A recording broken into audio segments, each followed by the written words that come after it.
Hi, everybody. Good morning, good afternoon. This is Trendy John over at Simpler Trading. Let's go ahead and start our broad market analysis for this week. We'll be covering pretty quickly here, 11th of August into the 16th of August. We'll have some future charts at the end of this to go over our plans and how to trade those going into this week. And futures will open up tonight, 5 o'clock Central Hour Time. But we also want to cover a lot of other details, such as this week's major U.S. economic reports and Fed speakers. Remember, we are supply and demand traders, and what gives us the advantage or the edge over all other traders is that we are identifying big turns in the market. We are trying to align ourselves with institutional buying and selling. Now, I'll tell you this, I'm going to teach you how to find these levels. You know that. We've taught thousands of people around the world. However, I still want you to get your mind right. And what that means is get as much Mark Douglas as you can. I can't say that enough. Just go on YouTube, put in Mark Douglas, look for some of his conferences that he did. Those are the golden nuggets. I believe that can really, really help you. Now, this week's major U.S. economic reports and Fed speakers, you're going to notice here tomorrow, we are looking at Monday, August the 12th, monthly U.S. federal budget. Not expecting a whole lot of volatility from that. Tuesday it gets a little bit better. We have producer price index, core PPI year over year, all kicking in around 8:30 Eastern time, so about an hour before the market actually opens. Wednesday, August the 14th, we have consumer price index. You see that CPI at 8:30, again about an hour. These will cause some volatility and some price movement in the market. And then on Thursday, looks pretty busy on the 15th. We have initial jobless claims, Empire State Manufacturing Survey, Philadelphia Fed Manufacturing Survey, U.S. retail sales minus autos, import price index minus fuel, industrial production capacity utilization, business inventories, and then on Friday we're coming in with consumer sentiment, housing starts, building permits, home builder confidence index. So not too overwhelming, but there is some good action at least on Wednesday, Thursday, and Friday. Okay. Oh, and Tuesday. Sorry. So it's just Monday. That's pretty boring, it seems. Let's go into this week's earnings. So I'm using Earning Whispers here on X. One of my favorites, well, my favorite, I use uh, specifically based around earnings. This week, my focus, I love to trade earnings. I do not have a problem trading earnings. If you want to learn more about that, again, just come check us out at Simpler.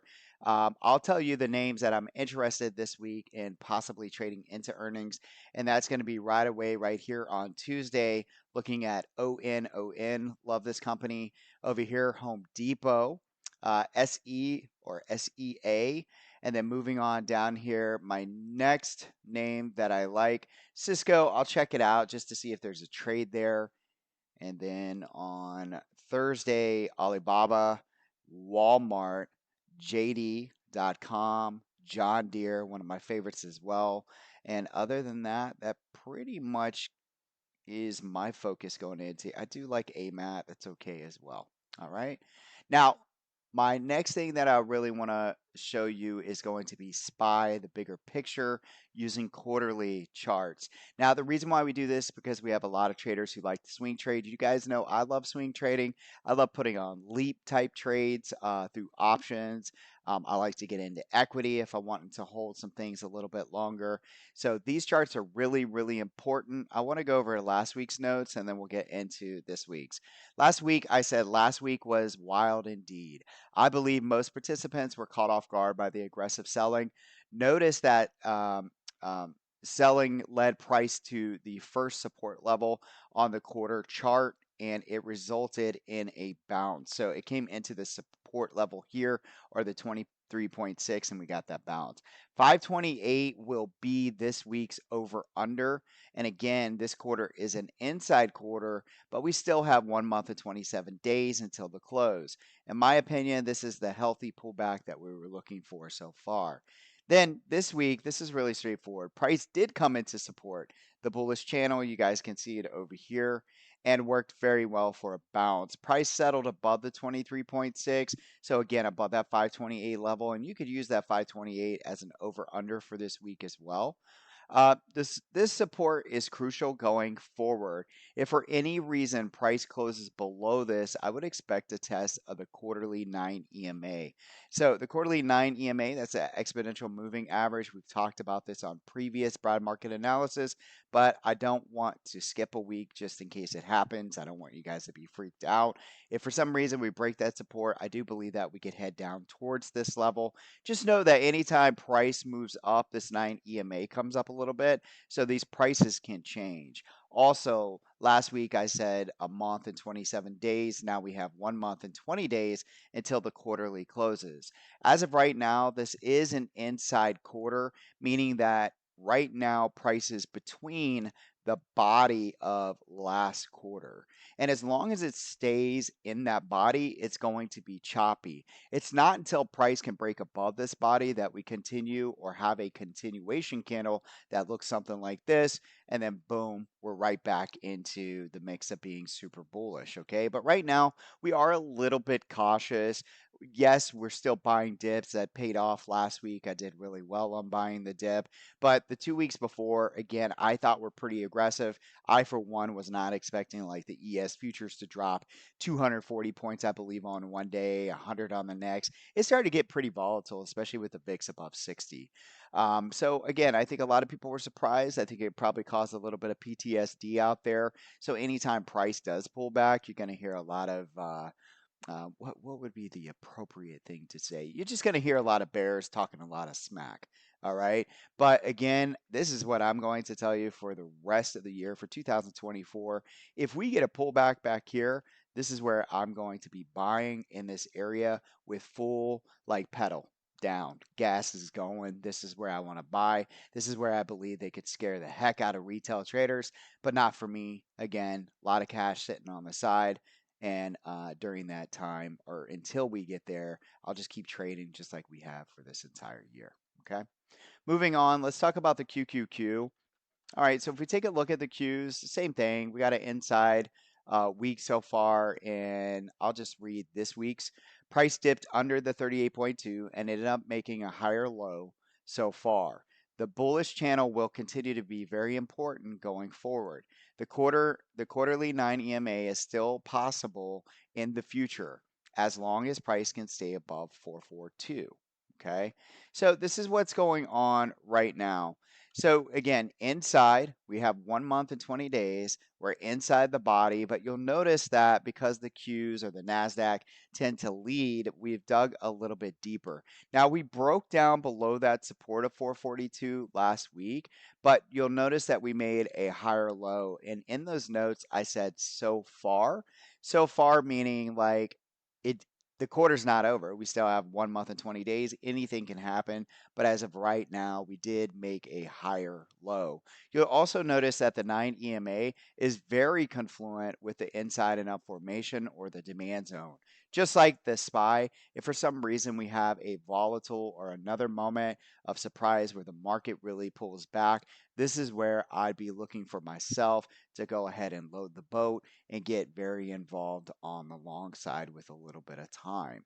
This would really reset the market and get us ready into the elections. Doesn't have to happen. So as of right now, 442 or 441.68, if you want to get into pennies, is basically our support going forward for the rest of this quarter. If for some reason we close below, it's caution. And as long as we could stay above that 442, I feel bullish with minor bounces. I'll get into the levels that we really need to see on your ES futures and NASDAQ futures. Remember, if you're brand new, ES futures, you could take what I'm showing you on those charts and then translate those into the SPY. And then on the NASDAQ, same thing for the QQQ. Okay, and I'll give you guys some of those levels here shortly. Let's go ahead and move down. We're going to look at the DXY or the dollar. On the DXY, instead of looking at it quarterly, I want to take you into the weekly. Everything, as expected. I mean, this is what we were looking for.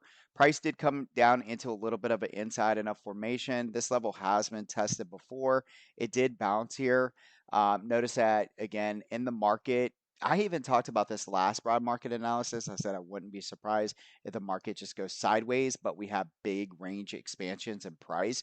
That's exactly what we got. And then when you come back on Friday and you look, you go, holy cow, it felt really wild, but not a whole lot happened. Here on the dollar, this is what I'm going to say to make it very simple. Market goes up as long as the dollar rejects this bearish channel. What do I mean by bearish channel? I'm talking all the way in here. So between 103.08 to 103.65, I would expect that this is going to be the bearish channel. We should reject and the market continue to melt up. Now, caution above 103.66. So that's, we still have some room here. If you notice here, we're at 103.15. All I'm saying is if price starts to get above this 38.2 here, then I'd be concerned, but I would expect a pretty hard rejection around 104.3 to 104.56. These are all Fibonacci levels and some structure, so we do have a supply zone that is confluent with these major levels in here. Bullish in the market below 102.68. Let's go ahead and move on to the TNX or the 10-year Treasury. This is really straightforward as well. I'm going to take a look from a weekly standpoint. Price did come into an inside and up formation, one that has worked in the past. So all I'm concerned about is not news, just technicals. Got the pullback into the inside and up. This is what we were expecting. Not concerned unless this bids above 4.35. So if you want to put an alert on your charts, you guys can do that. And over here on TradingView, they make it very easy. You just kind of come up here, find that 4.35. You'll see it's right above this supply zone. Click this plus mark, add alert, and this just lets me know, hey, if we get above there, I'm really concerned about the market. And by then, you guys will probably notice that as well. Moving on down, let's go ahead and look at the skew. If you don't know anything about the skew, you can go straight over to Google and you can Google skew stock market. What does it mean? And you're going to find out, okay? But basically, these are your hedge funds. This is one of my favorite charts to teach because all you have to do is go back since the inception of this chart and notice that anytime the skew starts to rise to, these extreme levels in here, we get a little nervous. Some caution comes on. We're taking profits and possibly even buying puts for several weeks out. Now, when prices come down to here, um, we are looking to buy calls 5 to 10 days out. I'll tell you right in the beginning of the week, I was really thinking that we were going to close 2 weeks under here. And if you've been watching my broad market analysis over the last year, you know that I've said over and over, if we have 2 consecutive weeks of a close under this, which we have not, that I would start to get very bearish to the downside. That did not happen. Matter of fact, the skew came up. It closed at 144 this past week. And because of that, I have just minor caution as of right now. But again, I'm waiting to see if levels close under 133 2 consecutive weeks. As of right now, we'll just play this like we always do. This red line here, a little bit of caution. Down here, look to buy calls 5 to 10 days out. And if the skew comes up here towards the extreme levels, pull those stops up, take profits, and just kind of intraday trade, if you will. Okay. Next thing we want to look at is the fear and greed index. We'll take a look there. Fear and greed is at 24. This is extreme fear. Make this really simple. The majority of participants are fearful. They're putting their money more on the put side. They're starting to probably a little bit of cash on the side. When we do this, we usually will see some sort of melt up or some kind of violent move to the upside where, you kind of get these traders back into the market, or a lot of these traders will look for a lot of things to line up, and when they finally get bullish again, then the market comes right back down. So you really got to be on top of your game, not only looking at these supply and demand levels, but understanding how all of this works together. I use what I show you in the broad market analysis, and I've been using the same stuff for many, many years, and it really helps to learn how to read the market and predict the market into each week. And this is why this is so important. Moving on, let's get into the futures. And I feel like this is where it all comes together. So we're going to come over here. We're going to click on ES Futures. We're going to start with the week. These are all charts that I've given you for very, very long period of time now. Matter of fact, we had these demand zones on here for quite some time. We did break through a demand zone a couple weeks ago or last week. It finally broke through. And then we came to the next one. And you'll notice that this weekly demand zone was a fresh zone. All I mean by that is when we went inside and up, price never came back to test this demand. And we love fresh. Fresh is the best. Fresh came into here. Boom, we get a hammer candle. But here's the thing. These are the major levels. We are bullish above 53.47. We're at 53.67. Okay. So as long, that's kind of like that line in the sand. Choppy to down under 52.59. Choppy to down.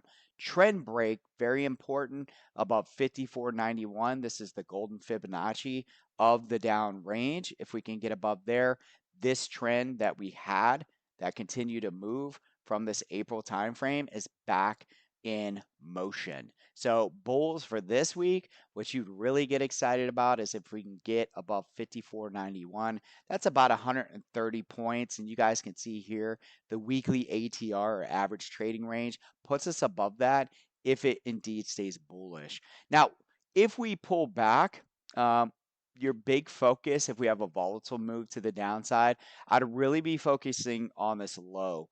The closer, matter of fact, I want to give you a scenario just in case we get shocked and we come in. The closer we get to this low, I want to take a shot to the upside because I do believe that it can turn into a rounding bottom. And a rounding bottom will typically look like this. They'll scare traders out of their positions again, and then they'll just kind of swoop in and boom, rounding bottom right back up to the upside. Okay. So far, all I can tell you is from this chart, this weekly demand is working really well. It is a hammer, but first we need to get above 54.16 and then finally above 54.91 in order to break that trend to the downside. Okay. Next thing is the daily. You guys know what this is. Go ahead and pause this video. Not only pause it and take these levels down, but make sure you give me a like, please. I really appreciate you. I appreciate your time. I appreciate your support. And you probably appreciate the fact that I put this together for you on my Sunday. So, again, thank you so much for your ongoing support. These are levels where we don't necessarily just go short because it says short trigger, and we don't necessarily go long just because it says long. Now, even though last week's worked very, very well, and many weeks for many years has worked very well, doesn't mean it's always going to work. We look for a lot of different things. So once we get to these triggers, you should put like little notifications here. When you get there, you're going to use the things that we teach you in the room, how to get long and how to get short there by using smaller time frames. And again, all of that is taught right here at Simpler Trading. Next thing that I want to show you moving on is the 4 hour. Nothing's going to change here. Actually, it did change. I made the box a little bit different. We were staying in the box. We flushed it a little bit, but we did stay above it. I just have a new box for you. One thing to take away from this 4 hour chart is the fact that we are back above the cloud. We've gone from red momentum to white momentum to green momentum. If we could stay green, again, we're looking for a move up into these trendy edges, rejection, if we can hold the cloud. Finally, where I believe we're going to is going up here towards 55, 57. So again, we want, 54.91, and I'm looking for price to get here. Timing is the variable. I'm not going to tell you it's going to happen this week, but this is where I believe we are going as long as this level holds. Okay. Let's go ahead and move on now. We're going to go into the Nasdaq and we'll take a look there. And let's go over to the weekly. Same thing. This was a weekly fresh zone. We came right into there. We created a hammer. Now, what we want to do is overall sentiment. I am bullish above 18,716. We're at 18,602. So just a minor caution, but it is a hammer. Bulls, you got to get above your first level. We got to bid above 18,715. And this one's not a trend change until we can get above 19,503. Okay. And again, your weekly ATR is about 786 points here. All right. So put that math together. You guys can see a hammer too. If we pull back, big thing, if we don't take out the lows, the closer we get to the bottom of that wick, the more that I want to take a shot to the upside. All right. Moving on, this is going to be your daily. Again, freeze this. Make sure you put these levels on your charts. Last week's worked really well. Matter of fact, I'm trying to remember. I don't think. Yeah, I'm not. I did not move any levels here. These are the same levels as last week. You guys can see that it works very well. We flushed here under the 200 SMA. We reclaimed that, which is a good sign. We came back on Thursday. We hit that trigger long again. We're moving up. I do believe we can continue to move up, and I do believe we find resistance at 18,965, and again a short trigger here at 19,375. On the 4 hour, same thing. I did not change these levels at all. This is the same chart you've had. It worked very well. It came all the way down into the backside of the zone. It moved up into the cloud. We rejected, came back to demand, found buyers here. Same thing. We went from red momentum to white, back to green. And what I'm looking for is the possibility of price moving here into the supply zone, just like the ES. I'm not saying it happens this week, but I do believe we go here as long as this demand zone holds. Timing is the variable, and I would expect resistance here at 18,978, and then pull back a little bit, and then finally getting up here to the supply zone. I would be taking a lot of caution into this red zone, just like the red zone that I just showed you in the ES futures. Okay, so these charts sum up the ES and the Nasdaq. Let's go ahead and go over here and talk about Bitcoin really quick. So Bitcoin, I don't know if you noticed, but I called this from the bottom to the top. I said this would be the final target for this leg, and it indeed was. And I just want to remind everyone, it was a huge pullback from this level. We pulled all the way back, close to here of 71,000, all the way into 50. All right, that's a big pullback, 20,000 points or so. Same thing though, it's looking like the ES and NASDAQ, red to white to green. Things are looking a little bit better, except we have resistance above in a lot of different places. So your resistance is at 62,175. Then we got resistance here at 6333, and then we have resistance up here at 65,629. So Bitcoin looking like a little bit harder to get through some of these levels to the upside. I wouldn't be too concerned unless we break down below 47,915. Just gonna have to sit this out and give it a little bit of time. If I come over here to the daily, we flushed the 9 EMA, or sorry, the 200 SMA, moved above that very nicely. We came up into the cloud, find a little bit of rejection, just like we would expect. On the weekly side, we're just really consolidating after such a big run up, and that's your inside and up formation or the imbalance that we found a long time ago.